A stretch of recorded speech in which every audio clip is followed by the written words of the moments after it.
جس کا آغاز سورۃ المجادلہ سے ہوتا ہے۔ آئیے پہلے اس کا تعارف پڑھتے ہیں۔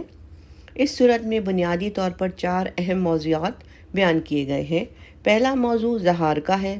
اہل عرب میں یہ طریقہ تھا کہ کوئی شوہر اپنی بیوی سے یہ کہہ دیتا کہ انتی علیہ کا ظہری امی، یعنی تم میرے لیے میری ماں کی پشت کی طرح ہو۔ تو جاہلیت کے زمانے میں اس کے بارے میں یہ سمجھا جاتا کہ ایسا کہنے سے بیوی ہمیشہ کے لیے حرام ہو جاتی ہے۔ سورت کی ابتدا میں اسی کے احکامات بیان کیے ہوئے ہیں، جس کی تفصیل انشاءاللہ آگے آیتوں میں آئے گی۔ دوسرا موضوع یہ ہے کہ بعض یہودی اور منافقین آپس میں اس طرح سرگوشیاں کیا کرتے تھے جس سے مسلمانوں کو یہ اندیشہ ہوتا کہ وہ ان کے خلاف کوئی سازش کر رہے ہیں۔ نیز بعض صحابہ کرام حضور صلی اللہ علیہ وسلم سے تنہائی میں کوئی مشورہ بات کرنا چاہتے تھے، تو اس صورت میں ان خفیہ باتوں کے احکامات بیان کیے گئے ہیں۔ تیسرا موضوع ان آداب کا بیان ہے جو مسلمانوں کو اپنی اجتماعی مجلسوں میں ملحوظ رکھنا چاہیے۔ چوتھا اور آخری موضوع ان منافقین کا تذکرہ ہے جو ظاہر میں تو ایمان کا اور مسلمانوں سے دوستی کا دعویٰ کرتے تھے، لیکن در حقیقت وہ ایمان نہیں لائے تھے اور در پردہ وہ مسلمانوں کے دشمنوں کی مدد کرتے تھے۔ سورت کا نام مجادلہ یعنی بحث کرنا اس کی پہلی آیت سے لیا گیا ہے، جس میں ایک صحابیہ جن کا نام حضرت خولہ رضی اللہ تعالی عنہا تھا، ان کے بحث کرنے کا تذکرہ فرمایا گیا ہے۔ آئیے اب سورت کا ترجمہ پڑھتے ہیں۔ بسم اللہ الرحمن الرحیم۔ اے پیغمبر صلی اللہ علیہ وسلم، قد سمع اللہ نے اس عورت کی بات سن لی جو تم سے اپنے شوہر کے بارے میں بحث کر رہی ہے اور اللہ سے فریاد کرتی جاتی ہے، اور اللہ تم دونوں کی گفتگو سن رہا ہے۔ یقیناً اللہ سب کچھ سننے اور دیکھنے والا ہے۔ تم میں سے جو لوگ اپنی بیویوں سے زہار کرتے ہیں، ان کے اس عمل سے وہ بیویاں ان کی مائیں نہیں ہوتی، ان کی مائیں تو وہی ہیں جنہوں نے ان کو جنم دیا ہے۔ حقیقت یہ ہے کہ یہ لوگ ایسی باتیں کہتے ہیں جو بہت بری اور جھوٹ ہے، اور اللہ بہت معاف کرنے والا اور بخشنے والا ہے۔ اور جو لوگ اپنی بیویوں سے زہار کرتے ہیں پھر انہوں نے جو کچھ کہا اس سے رجوع کرتے ہیں، تو ان کے ذمے غلام کو آزاد کرنا ہے قبل اس کے کہ وہ میاں بیوی ایک دوسرے کو ہاتھ لگائیں، اور یہ کہ وہ بات جس کی تمہیں نصیحت کی جا رہی ہے اور جو کچھ تم کرتے ہو اس سے اللہ پوری طرح باخبر ہے۔ پھر جس شخص کو غلام میسر نہ ہو اس کے ذمے 2 متواتر مہینے کے روزے ہیں قبل اس کے کہ وہ میاں بیوی ایک دوسرے کو ہاتھ لگائیں۔ پھر جس کو اس کی بھی استطاعت نہ ہو تو اس کے ذمے 60 مسکینوں کو کھانا کھلانا ہے۔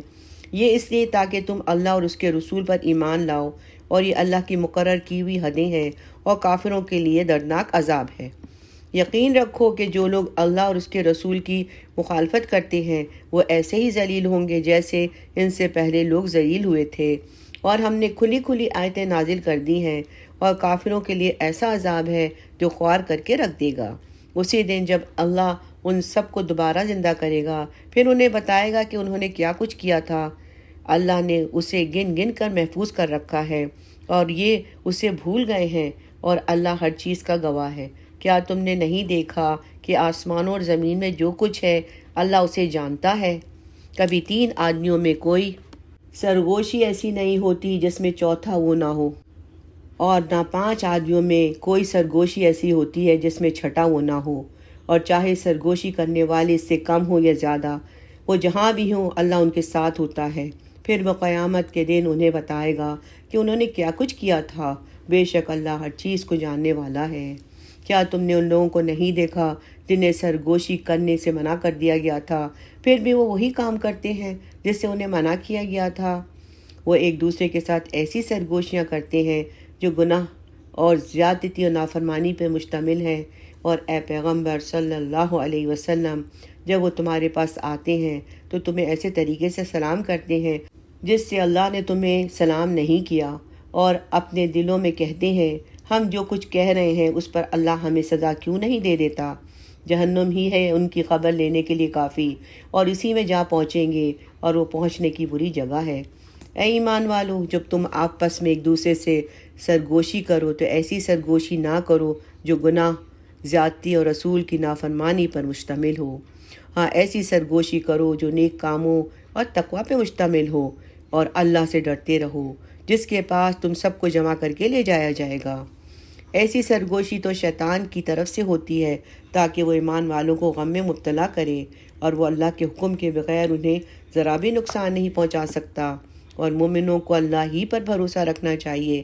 اے ایمان والو، جب تم سے کہا جائے کہ مجلسوں میں ایک دوسرے کے لیے گنجائش پیدا کرو تو گنجائش پیدا کر دیا کرو، اللہ تمہارے لیے وسعت پیدا کرے گا۔ اور جب تم سے کہا جائے کہ اٹھ جاؤ تو اٹھ جایا کرو۔ اور تم میں سے جو لوگ ایمان لائے ہیں اور جن کو علم عطا کیا گیا ہے، اللہ ان کو درجوں میں بلند کرے گا، اور جو کچھ تم کرتے ہو اللہ اس سے پوری طرح باخبر ہے۔ اے ایمان والو، رسول صلی اللہ علیہ وسلم سے تنہائی میں کوئی بات کرنا چاہو تو اپنی اس تنہائی کی بات سے پہلے کچھ صدقہ کر دیا کرو۔ یہ طریقہ تمہارے حق میں بہتر اور زیادہ ستھرا طریقہ ہے۔ ہاں، اگر تمہارے پاس صدقہ کرنے کے لیے کچھ نہ ہو تو اللہ بہت بخشنے والا، بہت مہربان ہے۔ کیا تم اس بات سے ڈر گئے کہ اپنی تنہائی کی بات سے پہلے صدقات دیا کرو؟ اب جب کہ تم ایسا نہیں کر سکتے تو اللہ نے تمہیں معاف کر دیا، تو تم نماز قائم کرتے رہو اور زکوٰۃ دیتے رہو، اور اللہ اور اس کے رسول کی فرمانبرداری کرتے رہو۔ اور جو کام ابھی تم کرتے ہو اللہ اسے پوری طرح باخبر ہے۔ کیا تم نے ان کو نہیں دیکھا جنہوں نے ایسے لوگوں کو دوست بنایا ہوا ہے جن پر اللہ کا غضب ہے، اور یہ نہ تو تمہارے ہیں اور نہ ان کے، اور یہ جانتے بوجھتے جھوٹی باتوں پر قسمیں کھا جاتے ہیں۔ اللہ نے ان کے لیے سخت عذاب تیار کر رکھا ہے۔ حقیقت یہ ہے کہ وہ بہت برے ہیں اور جو کام یہ کرتے رہے ہیں۔ انہوں نے اپنی قسموں کو ایک ڈھال بنا لیا ہے، پھر وہ دوسروں کو اللہ کے راستے سے روکتے رہے ہیں۔ اس کے لیے ان کے لیے ایسا عذاب ہے جو ذلیل کر کے رکھ دے گا۔ ان کے مال اور ان کی اولاد اللہ کے مقابلے میں ان کے کچھ کام نہیں آئیں گے۔ یہ دوزخ والے لوگ ہیں، یہ ہمیشہ اسی میں رہیں گے۔